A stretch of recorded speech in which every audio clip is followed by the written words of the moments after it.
So hello everybody, my name is Martin. Welcome to my channel. So I thought I would do a little moto vlog here, my thoughts on the new 2025 DRZ4S. Full disclosure, I haven't rode the bike. I did go to a bike shop and look at it, so I saw one sitting right next to a DRZ400S, so I could compare them. I sat on it, I had a good look at it, looked it right over, top to bottom, spent quite a bit of time looking at it. And of course, like I guess everybody watching this video, I've consumed probably all the media there is to consume on YouTube and such, and forums, just reading about the 4S. So I have a couple thoughts on it, and my thoughts on the DRZ400 as well, how it compares. Is it worth upgrading? And my initial assumption was no, it's probably going to be, pretty much the same bike. And to me, it looks like it is. I think a lot of people have a gripe about the price, and I guess that makes sense. I mean, we are talking quite a substantial price hike, but I guess you can kind of justify it. Well, first of all, it's 2025. Everything's expensive nowadays, so that's not really a surprise. But looking the two bikes over, there's literally almost no parts I can really see that are carried over. So basically the whole bike is retooled. They've basically made absolutely everything new. So I guess, making the molds and everything, nothing really could be reused from the old model.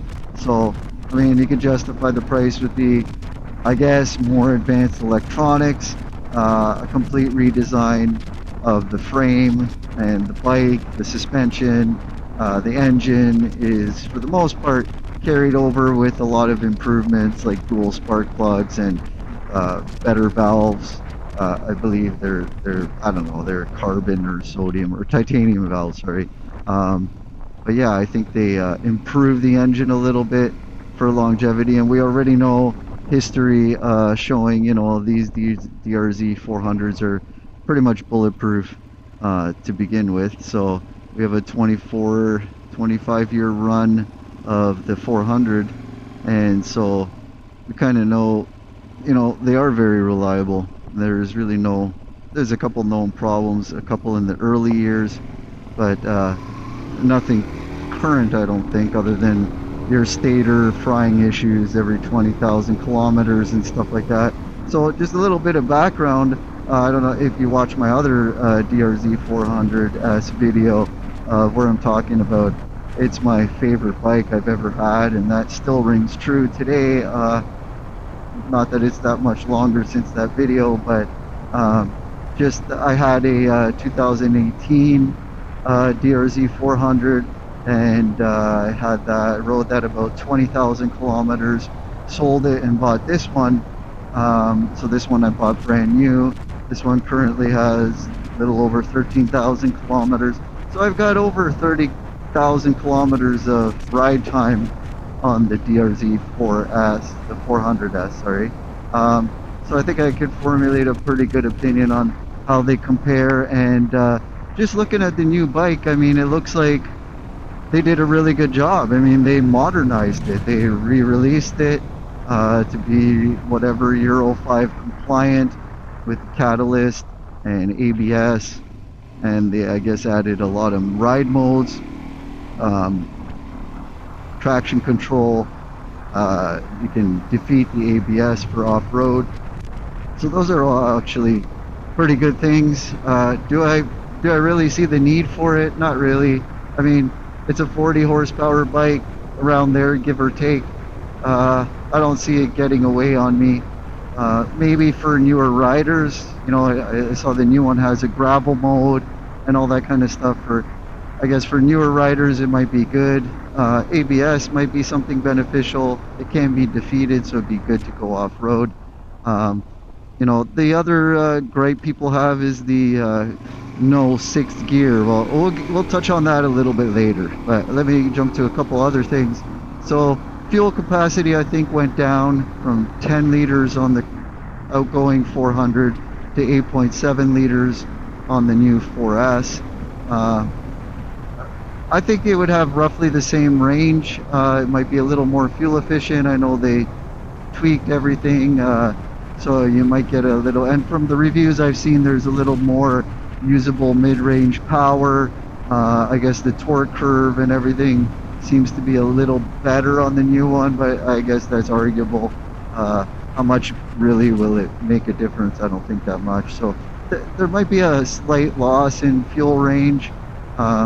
I get almost to the dot 200 kilometers out of a tank of gas until I hit reserve, and then there's about 80 or 90 kilometers left at 3 liters left. My rough fuel consumption would be about 3.5 liters per 100 kilometers.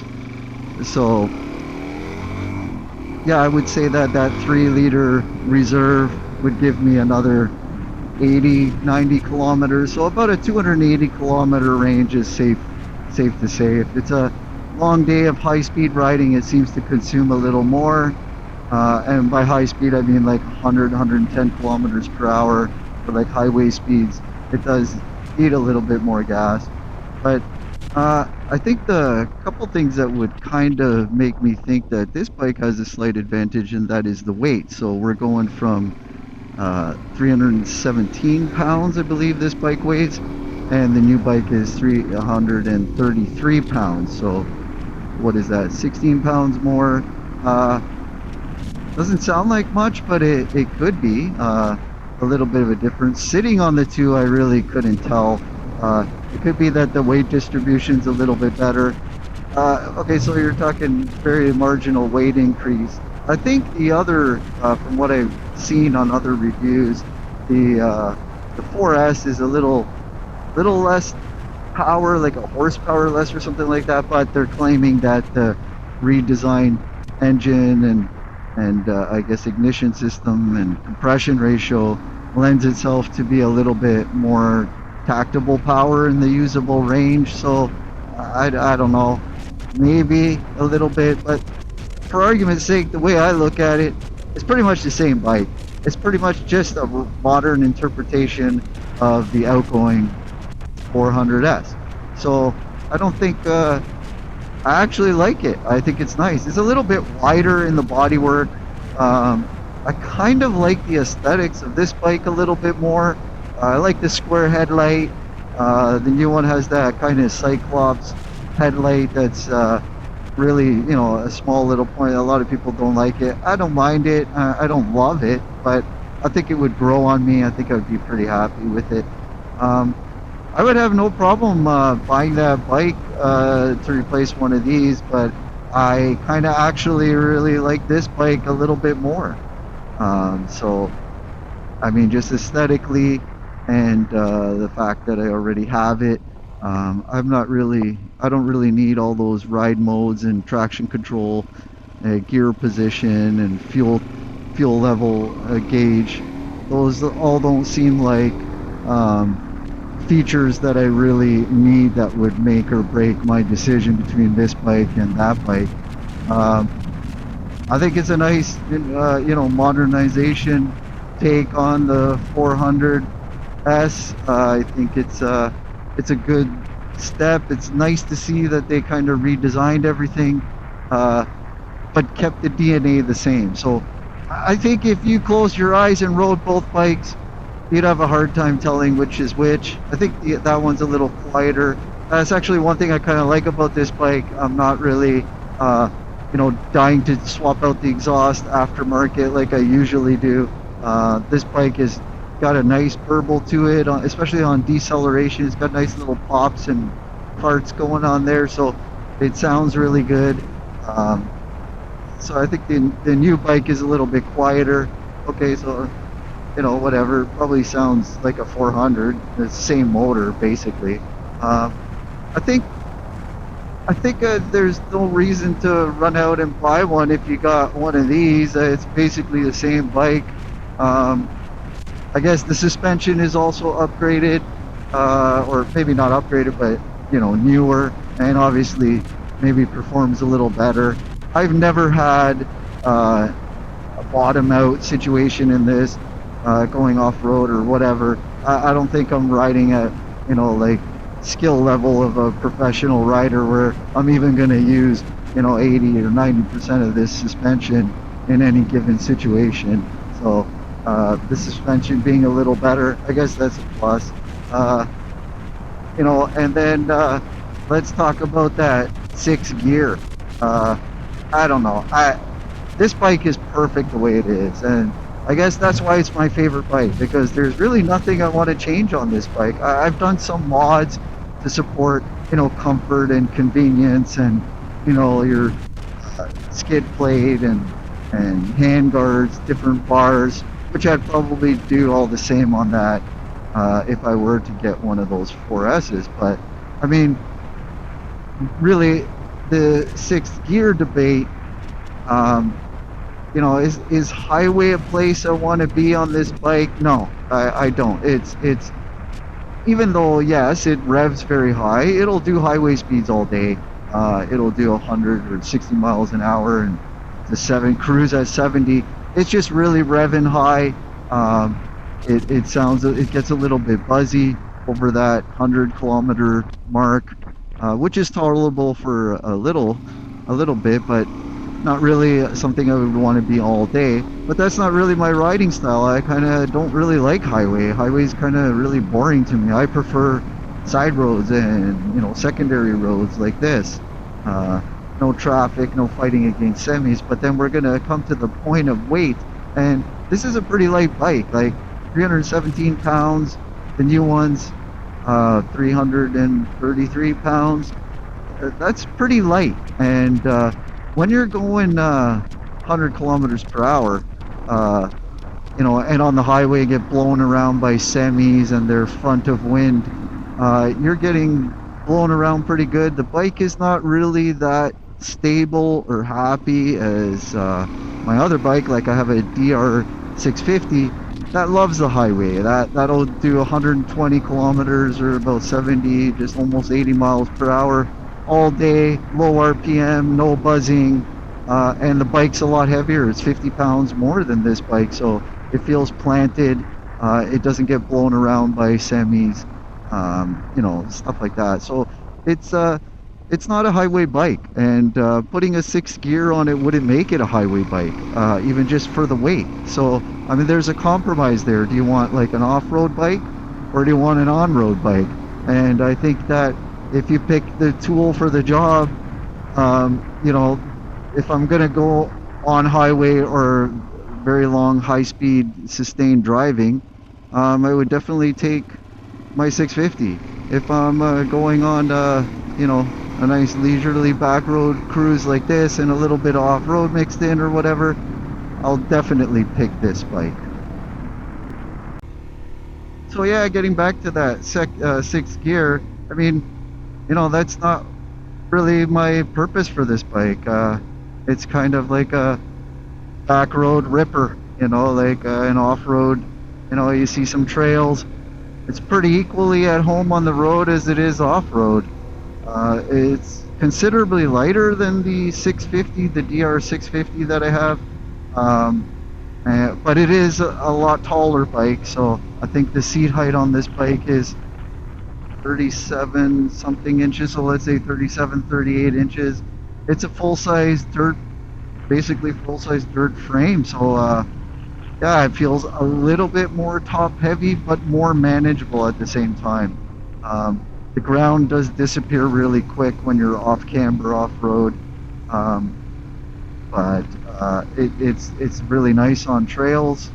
It's really nice on the street. I really like.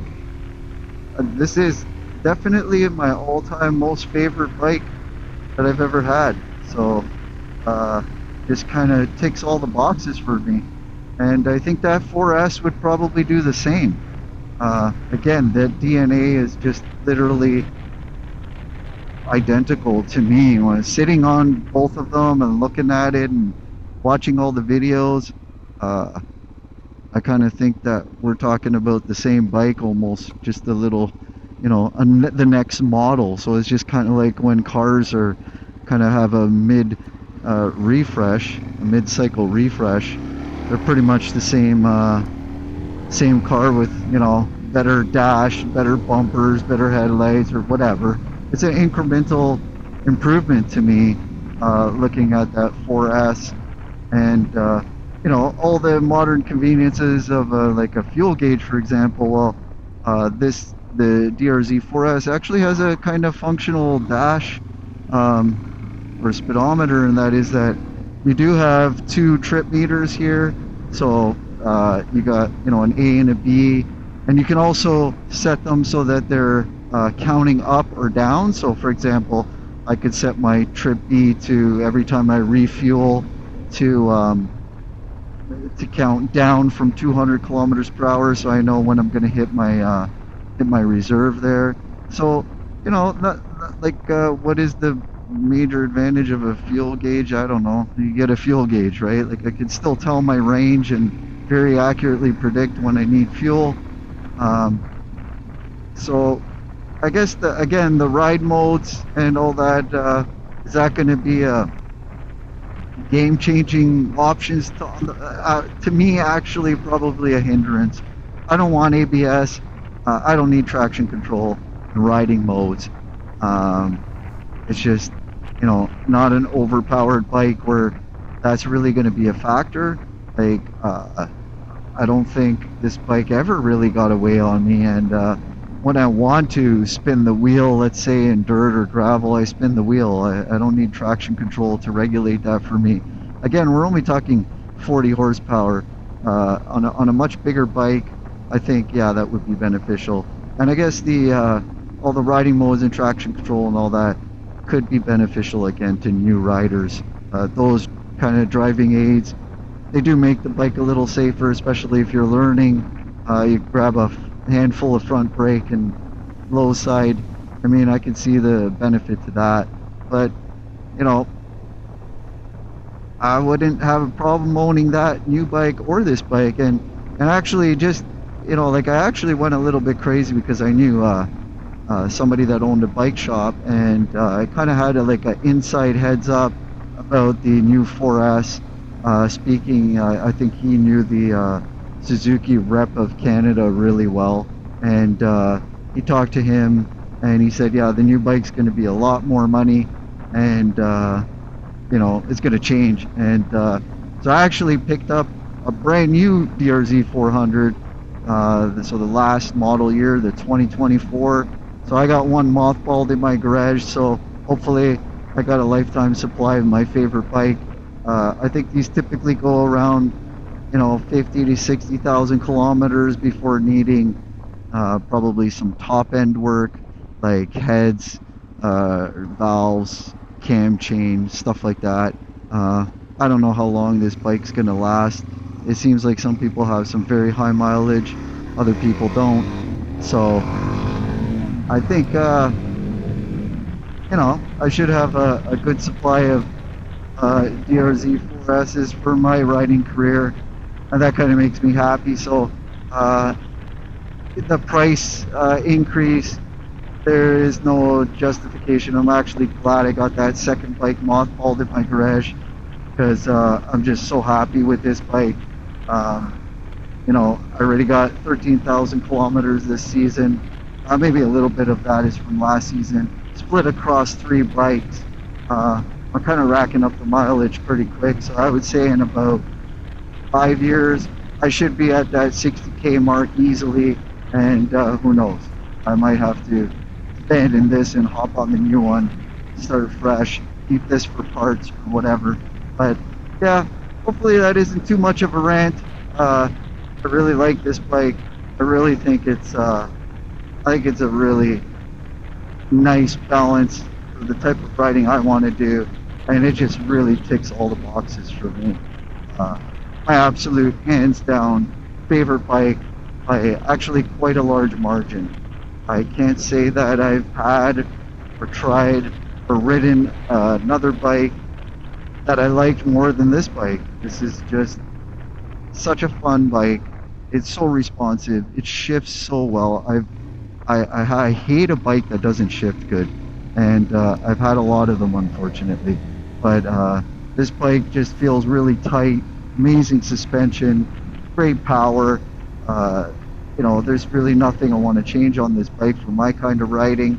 And I think the same would be true of anybody that bought one of those new DRZ4Ss. I think you would just love it. It's a great bike, and the same with the old one, like the this model and newer. I mean, it's got a proven track record. They've been making them since 2000 or 1999, I believe.